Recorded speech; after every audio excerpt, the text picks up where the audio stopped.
deserve it all, but I'll take it. I'll take it. You have no idea what you're in for. It's good to be here. Holy cow. Whenever I see more than 3 people in a room, I feel like it's a real treat. You know, I get excited about it. We've been doing this for 20 months. We've been doing this for 20 months, and it's been a slog, right? I had a nephew born during the pandemic. He's 10. Yeah, thank you. We're not doing an applause. We don't like kids. Okay. So cold-hearted people in here. But he's 10 months old. But you can't take him anywhere because he doesn't know people outside of his family have faces. He's just freaks like, ah! Y'all remember in the beginning when we were on lockdown, the very beginning, like a decade ago, we were on lockdown, and everyone was like, you know, I'm gonna crush life. I'm gonna cross stitch and learn how to play basketball and make a sourdough starter. And sourdough starter was like the big thing, right? They're like, I'm gonna make my life better. Well, I wanted to do that too, and I tried really hard, but it was really hard. So I'm like this same person I was 20 months ago. So the first thing I did was like, all right, you know what I'm gonna do? I'm gonna exercise. I'm gonna get swole. I'm gonna get big. I'm gonna get a Peloton bike. Stationary bike. Because everybody else was doing it. I'm a slave to peer pressure. But then I thought about it and I was like, wait a minute. I'm going to pay $2,000 to go absolutely nowhere. Pass. And then I was like, you know what? All right. I'm going to take up a hobby. Anybody take up a hobby during the pandemic? Anybody do that? Nobody took up a hobby. It's like, I just sat at home, did my thing. We don't care. Well, I did. Well, I tried to at least. So I got excited about it too. I was like, you know, I thought of this thing and I was like, you know what? Everyone's going to think I'm cool. I'm going to put it on my dating website. I'm going to tell my friends. They're going to think I'm so amazing. It's going to be so impressive. And I did. So I was like, I'm going to learn how to make homemade wine out of pears. Pear wine. I'm going to look so cool. And I started telling all my friends about it. And across the board, my friends were like, Josh, you need to get a girlfriend. Nobody cared. Nobody cared. So I was like, all right, pass. And then I was like, you know what? I'm going to learn how to cook and bake vegan because I care about my body and the environment. I got excited. But the day that I decided to do that, I was a little, my head was a little off. I was confused. I was having a rough day. Because the first recipe that I found called for vegan eggs. I got confused, like, vegan eggs? I didn't know vegans laid eggs. Yes, I can't do this. But I did learn how to cut hair. I did. I'm proud of that. Namely my own. Stop looking at me. Stop. The front is okay. The front is all right, but the back looks like somebody broke a weed whacker over my head. I don't let people get behind me anymore. Whatever we need is up that way. I'll take care of this by walking backwards. It's really hard. Does anybody have a celebrity doppelganger? Like somebody people tell you look like that famous person all the time? Dr. House. Oh, I love that. I can see that. Yeah. All right, we got Jack, the Bruce Willis of Sedona. I see a few people in here. So I always get told, and I brought this with me, the actor Joel McHale. Yeah. Yeah. And if you don't like the quality of that picture, you can blame the people at Hewlett Packard. They screwed up the color. But I get told I look like this guy all the time. In fact, somebody the other day told me that I look like a clone of the man. I said, a clone of the man? Maybe you got the cloning machine on discount at TJ Maxx in the back next to the aardvark-shaped salad tong set. You know what I'm talking about? They got that miscellaneous section in the back where you got like 1,000 thread count bath towels next to some Albanian motor oil, next to a 5-in-1 nose hair trimmer / leg hair buzzer / vibrator, next to some chocolate covered popcorn, gourmet, that people have already started eating out of the box, all of which none should be placed next to each other in the real store, but it's genius. Because I always buy all of it, because it's on sale. But whenever I'm out and about, people want me to be Joel McHale. They expect me to be the guy, or they get disappointed and angry. Which leads me to believe that America has an underlying, insatiable appetite for more Joel McHale, and I'm here to give it to him. I'm here to be the kid's birthday party version of the guy. And I've signed an autograph or two. I have, you know. And one guy got so excited to see me at a Starbucks that he freaked out, but he forgot my celebrity names. Yo, you that dude though. You that dude. Yeah, no, but you that dude. I am that dude. Nah, but you that dude. I am the dude. Dude, listen, they just called my name for coffee. Josh is my fake name. So throw people up, but you got me. I don't know if you can see my hand, but I recently started going through the process of tattoo removal because I'm tired of answering questions about my ex-wife. I'm literally burning the skin off my ring finger because it's less painful than talking about my ex-wife all day. Yeah. Ring finger EKG tattoos is a lot like a bottle of herpes cream sticking out of your pocket on a first date. Nobody wants to hear a story that starts out with, I made bad decisions about women and what I did with my body during the Obama administration.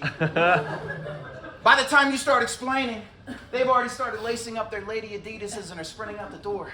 This has got to go. So, for the record, y'all, I love my mother, but lately she has been trying to force her religion on me, and it's been driving me crazy. So I went over to her house recently, and I went over with a friend, a girl, who happens to be gay. And during the course of conversation, she brought up the fact that she was gay. And my mom started to get upset, and she tried to exorcise the gay demon out of her. She called it Jodie Foster. And, but just ended up giving my friend a nice massage, you know?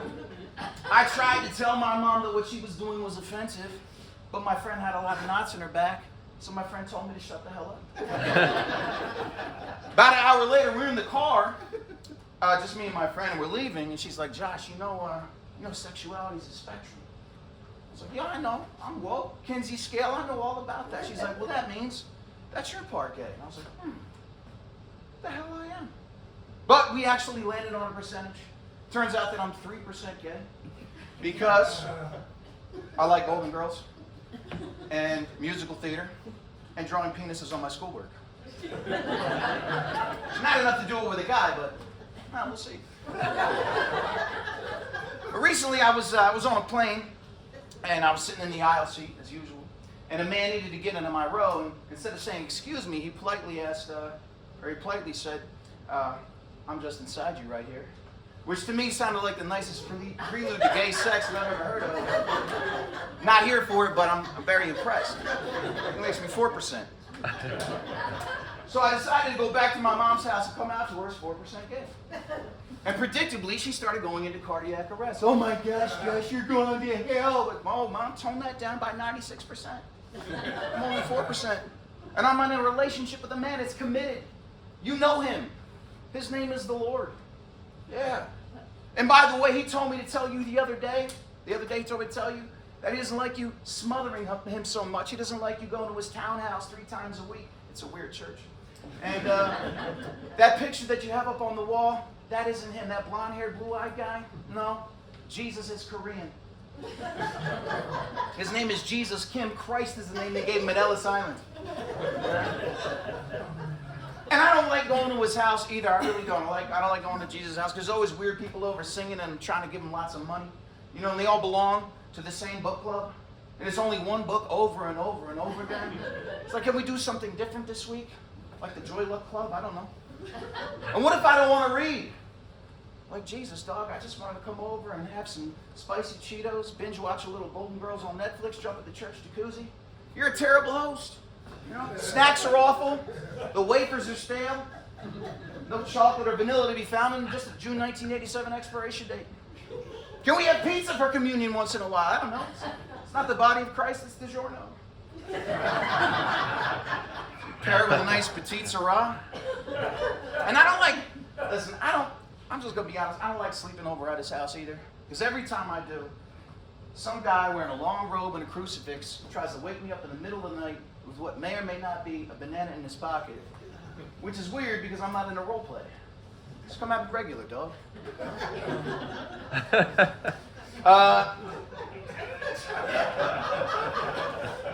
This is so incriminating. I recently figured out, speaking of offensive, I recently figured out, oh man, that's not the crowd for this. I recently figured out how to get Republicans and Democrats together once and for all on gun control. we start calling mass shootings very, very late-term abortions. I don't know. I'm not pro or anti-gun either. I'm really not. I'm just a fan of compromise. And I know there's people out there who like to hunt wild game, deer, boar, rabbit, groundhogs. I don't know what you people do. But listen, you should only be allowed to hunt if you can get close enough to the animal to smother it with a body pillow. You know? No more AR-15s. Yeah. No more AR-15s, spears, bows, and arrows. If you can put an adult moose in a full Nelson in an MMA ring with your bare hands, you get to eat it. I'm rooting for you, Steve. Has anybody noticed that everything is getting, or a lot of things are getting a woke update lately? You know, like classic books and movies and TV shows. I think it comes from a good place. I'm here for it. But it's not always landing, right? So a couple weeks ago, I was in a hotel room and I was flipping through the channels, the basic cable or whatever, and this is what I heard. Later tonight on Bravo, Stephen King's classic, They Them, about a murderous gender-fluid clown who lives in the sewer. Come for the carnage. Stay for the moderately confusing pronouns. Wait, how many clowns are there? There's only one. Learn to take context clues, you little homophobe.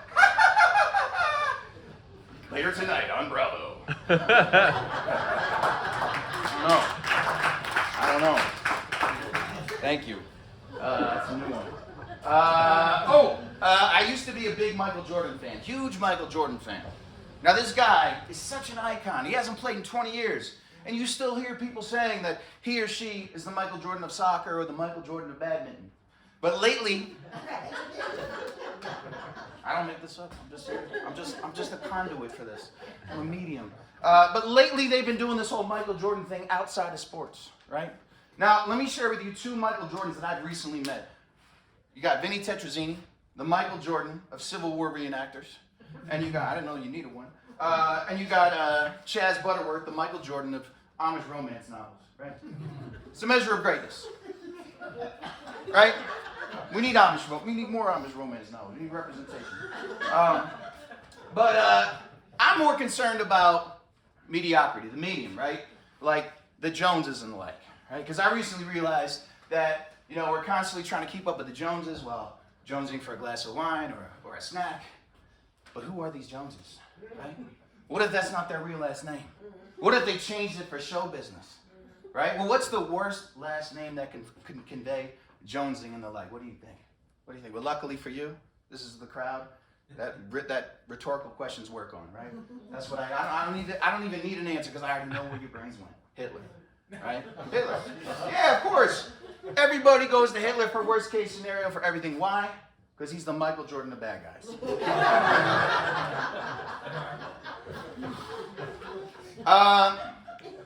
Closing it down here. Speaking of Hitler, I'm mad at my granddad. That's a natural segue. I'm mad at my Now, I've never met the man, but for years as kids, my dad told us that his dad helped raid Hitler's yacht during World War II and stole the Fuhrer's inkwell, the thing that he dipped his pens in. Interesting, right? But I've never seen the thing, but that's not why I'm mad. Because more than anything, I just wanted the mustache comb. Right? It's like, Grandpa, you stole the inkwell? Man, you could have taken a couple of swastika jello molds. You could have stolen the Fuhrer's Netflix password. What's this guy watching? What's Adolf watching on Sunday afternoons when the NFL isn't on? Turns out he's a big fan of RuPaul's Drag Race. Who would have known? Well, that is my time. Thank you, Sedona. Appreciate you. Come on up.